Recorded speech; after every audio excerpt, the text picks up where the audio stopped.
নমস্কার, কেমন আছেন সবাই? আমার ঘরে আপনাদের আবারও স্বাগত।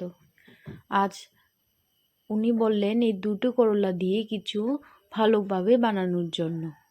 তো আমি সর্বপ্রথম কিছুটা সর্ষে আগে ভিজিয়ে নেব। ভিজতে তো একটু সময়ই লাগবে, তাই আমি সামান্য কিছু সর্ষে ভিজিয়ে নিয়েছি। তারপর কারকলগুলো ভালো করে কেটে নেব।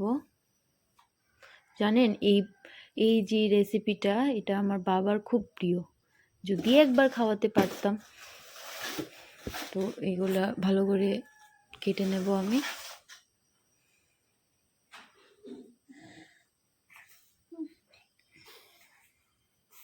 কাটা হয়ে গেলে আমি সবগুলোই এভাবে কেটে রেখে দিয়েছি আগে থেকে। এখন এগুলোকে আমি একটু সিদ্ধ করে নেব।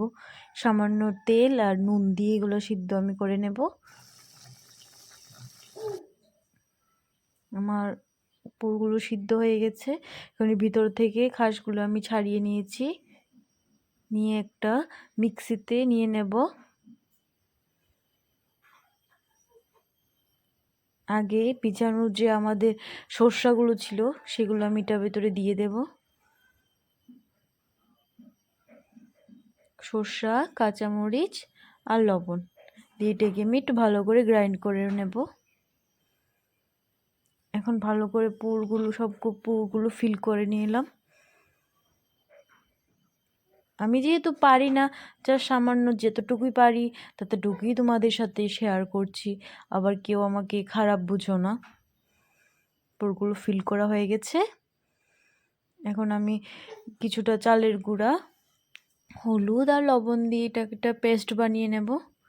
তার আগে কড়াতে তেলটা দিয়ে দেব গরম হওয়ার জন্য।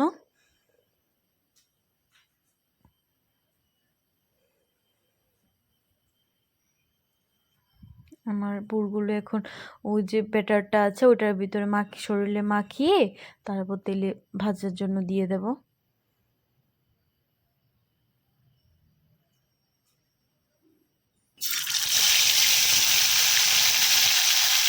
এভাবে আমি সবগুলো পুর ভালো করে লাল লাল করে ভেজে নেব।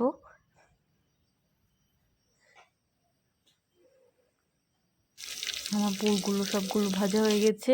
কিছুটা অংশ খোসা উঠে গেছে, আমি যেহেতু পারি না তার জন্য। তো দেখি কিরকম হলো। দেখতে তো বেশ ভালোই লাগছে, ভেতরটা ভালোই।